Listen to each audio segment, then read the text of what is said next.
Get ready for success. Leadership Strategies for Women is a show dedicated to providing practical and valuable strategies for emerging women leaders of today. It's your time to get inspired, motivated, and challenged to achieve your vision for success. And now, here's leadership speaker and coach, Ellie Nieves.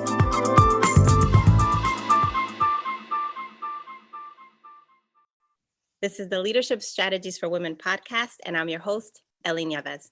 I'm the founder and president of Leadership Strategies for Women, where I develop seminars and webinars to help high-achieving women show up, speak up, and step up in their careers. To learn more, please visit my website at leadershipstrategiesforwomen.com, or you could visit the Leadership Strategies for Women page on Facebook. What if, instead of leading with an iron fist, leaders focused on creating opportunities for others by making space for their teams and clients to grow their talents, while still contributing to their personal lives? To do this, a leader's personal and company values must be aligned. Here to talk to us today about leading with values first is Becky Robinson. Becky is an entrepreneur and founder and CEO of Weaving Influence, a digital marketing agency. Weaving Influence works with authors, thought leaders, coaches, consultants, and training organizations to help them show up online in the same powerful way they show up in real life, with a focus on building strategic partnerships to help people and organizations reach their big picture business goals. Becky is a wife, a mom of 3 daughters who loves running, reading, and coffee. Becky, welcome to the Leadership Strategies for Women podcast. Thank you. It's so good to be here, Ellie. So Becky, would love to hear what inspired you to launch your business. Well, that's a great question. So I had returned to the workforce after staying home with my 3 kids, and I had been doing some freelance writing and some freelance social media marketing. And I started to have people notice what I was doing on Twitter and come to me and ask if I would support them with their social media book launches. And at first, I really didn't want to do that. I was in a job. I was comfortable with a steady paycheck. But one day, a collaborator introduced me to a woman named Whitney Johnson. And I don't know if any of your listeners have heard of her. There was something about Whitney that made me want to say yes. So I took on Whitney as my first client. And then as opportunities started to show up, I began to get a vision that I could build a business and it could be about more than just me. And so I really began to think about the ways that I might be able to create opportunities for others who might be moms or dads or, just needing more flexibility to be able to be showing up for their families and not only always just working in a significant way. So that's when I started to hire people and to build my company back in 2012. So what are the core values that drive your business? Well, I would be thrilled to share those with you. And I'll tell you though, Ellie, that I didn't actually ever start with a business plan. I started my business without a formal plan. I didn't even really have an idea at all of the things that you would think an entrepreneur would know. And I had to learn a lot by hiring experts to help me, and I had to learn a lot by trial and error. So basically, a year or 2 into my business, I had a client named Mark Miller. And Mark is an executive at Chick-fil-A, a leadership development VP. And Mark has written a number of books about leadership. And in some casual conversations with Mark, he started to talk about core values and a process for identifying them and the importance of incorporating values into the way that you lead your organization. And so I remember, getting a notebook and starting to jot down some possible core values. And I made a really, really long list. And at the time, I don't know that I had a formalized leadership team in my organization, but I brought the list of core values to them and I started to share the ones that made the most sense to me, not only from the perspective of values that we were already living out in our organization, but also aspirationally where we wanted our company to go. So we identified 6 core values, and I will share them with you one at a time. And in no particular order, one of our core values is growth. So from the beginning of founding my organization, I had this focus on growth. And, partly it's about growth from a financial and market share perspective in terms of, serving more clients. And also it's about growing the size of the team, the number of employees that we're able to have as part of our team. But it's also about growth from a personal perspective and a career perspective for my employees. So, when I talk about growth as a core value, it's not only about growing the company, but it's about growing the people in the company. And I want, as a leader and for my leadership team and for the rest of our team, I want us always to be focused on how we can continue to grow and improve both personally and professionally. So growth is a huge core value. The second one is generosity. And, Ellie, I think that we've talked before about faith and how it can come into our work. And from my perspective, I always feel that, there's no way to outgive, that everything I give, I always see come back to me. And so we've really woven in this value of generosity into our company. We want to give value, we want to give time, we want to give encouragement, we want to be generous with our budgets when we can, and we want to be generous with each other. So generosity is something that we talk a lot about.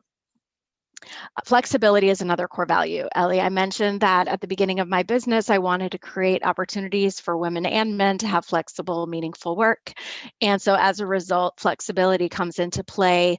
And it's not only flexibility about schedules. I think it's easy to think, oh, well, flexibility as a core value means, if I need to take my kid to the doctor in the middle of the day, I have that. And that's definitely part of it. But I always like to think about flexibility also in how we serve our clients and being willing to switch our tactics. And, with COVID, many of us have had to be flexible in so many new ways. And, thankfully, I've always run a team that had some remote employees as well as in-person staff. And so we already were set up well to be flexible when different challenges came our way. So flexibility is the third core value. Let me think. So integrity. And, this one, could be kind of cliche, but it was important to me from the beginning to establish with my team that I wanted us to do what we said we would do, to keep our word, and also to own our mistakes when we make them and be willing to do what we need to make it right, to maintain integrity with our clients. So let's see, I think that's 4. I'm not sure, Ellie, do you want me to share them all? Yeah, absolutely. Let's go for it. 2 more. Okay, 2 more. So the last 2 are responsiveness and partnership. So responsiveness is not only responsiveness in that I want to establish with my team that when clients call us, we pick up the phone. When clients email us, we get back to them quickly. I think there needs to be reasonable responsiveness. I don't want anyone to be tied to their phone, all weekend or anything like that. And I do think it's important to have boundaries, but we also want to be responsive to changes that could influence the effectiveness of our marketing tactics. We want to be responsive to what's happening in the world and picking up on trends and themes. So responsiveness is an important one. And the final one is partnership. And Ellie, partnership is really important to me because I never wanted to be a vendor that someone hired. When you think about vendors, you think about how services can become commoditized. And so we really wanted to bring with our clients this idea that we're partners, that we're invested in the same goals, that we want to view our clients' success as critically important to us, that we're on the same side, that we're working together. And then as a team, we also want to be partners. So for me as a leader, it's important for me to say, hey, I work with my colleagues. They don't work for me. We are partners. We're building the business together. My team isn't always comfortable with that. I remember not long ago, I came to a call with the client. It was after hours, and there were some new people on the call I had never met before. And so I introduced myself and I said, I work with Kelly. And then Kelly said, well, actually, that's my boss. She owns the company. And so I think there's a certain amount of humility associated with viewing your team as partners and your clients as partners. And so we always talk about that from the start. I love that you said that, because I remember going to a meeting and meeting someone who worked with a colleague that I knew. And when this individual showed up at the meeting, I said, oh, you work with so-and-so. And the person immediately corrected me. They said, no, so-and-so works for me. And that person just left such a bad impression just by making that one remark. Clearly there was no humility there, but just the fact that the person even thought it was important to make that distinction just showed you about that person's character. So I love when you say humility, because humility has to be true humility, and it will come through when you are humble in the way you interact and the way that you speak about other people that work with you. Definitely. And it's intentional. It's, it's not by mistake. Absolutely. So Becky, what motivates you to keep going? Wow. Well, I think the bigger picture of what a difference my company can make in the lives of my team and our clients. So when things are really hard, and I think back, to the beginning of COVID, and as a business owner, it was very scary. We didn't have any massive changes to revenue right away, but we noticed right away that sales cycles were slower. People weren't saying yes as quickly, lots of different kind of factors. And while overall 2020 has turned out to be a good year for us, it's not the year that we thought it might be.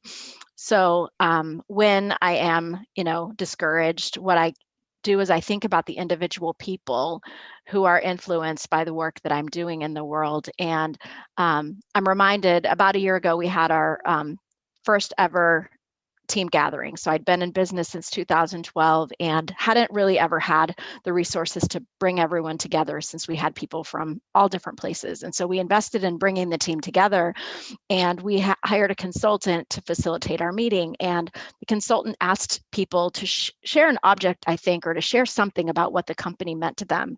And so I think the way as a leader to stay focused on continuing is just to remember the trust of the lives that are choosing to work with you, and what employment means to them, what being a part of an organization where they can be cared for and where they can thrive, what that means to them. It's not a small part of our lives, the time that we spend at work. And so I keep going as a leader because each of those women who work with me right now are important and valuable. And I want the work part of their lives to be as joyful as it can. So how do you as a leader consistently invest in your team? And what advice do you have for other leaders who want to invest in their team? Wow, that's a big question. So we do have 4 strategic priorities that my leadership team and I have always organized our longer term planning around. And one of them is people development. And that can be as kind of common as the way that we communicate in our one-on-one meetings or in our group meetings, or it can be, as big as bringing the whole team together for an in-person gathering and team building and all of that. Each quarter, we really look at what does our team need, what do the individual people on our team need to continue to grow in their professional and personal development. And, all of that is really great. But I think, part of the value of having a small team is just those daily interactions to show that we care for each other. So this year we're doing a virtual gathering instead of an in-person gathering. And we took the time, Amy, who works with me, she's our VP of operations, she put together little care packages. And for the people locally, we delivered them. And for the people far away, we mailed them, also that everyone could have a common experience of a treat leading up to our meeting. So, that's fun. But I think it's those daily interactions. We use project management software, and there are some daily prompts that we use that invite people to interact, on topics that are outside of their work product. And I think as we as leaders show up in those spaces in a caring way and take a genuine interest in our team, that is likely more important than any of those bigger gestures that we might do. That's great. So what are some of the challenges that you faced as you were trying to attain your personal career goals? That's a really interesting question. I think if I'm honest, and this may not be a popular opinion to share on a women's leadership podcast, but I think in my early 20s and even into my 30s, I never really actually had a lot of ambition for career. I was way more focused on the importance of family and what I wanted for my personal life. So I think By the time I started to get some ambition around this vision of building a business that could make a difference, some of the limitations I faced were the ones of my own making. And, choices or mistakes on the journey that prevented me from having the impact that I might have had. Just not knowing the gap in my business acumen that I had to develop along the way by partnering with experts and getting guidance on things like, legal structure for the company and accounting and all these things that I didn't know. So I don't know that I've really had obstacles. I have been amazed by the blessing when I think about some of the clients that we've had the chance to serve and some of the amazing authors and thought leaders that we've been able to partner with. It almost seems unreal to me, to be honest, Ellie, when I think about all the amazing people that I've had the pleasure to meet and partner with and serve. So again, maybe not the most popular opinion, but I'm not really readily thinking of any major obstacles in terms of career goals. Great. So what's next for you personally? Well, at the moment, I'm trying to regroup in this kind of COVID world to figure out if the visions and plans and goals that I had for my business prior to COVID still make sense. So right before COVID happened, we had a contract on a building, and I had these big dreams about growing our team. And my previously stated goal for my company was to double our team and double revenue in 5 to 7 years. And, then when COVID hit, I was reeling a bit. So we were going to buy a building. When COVID hit, we pulled out of that.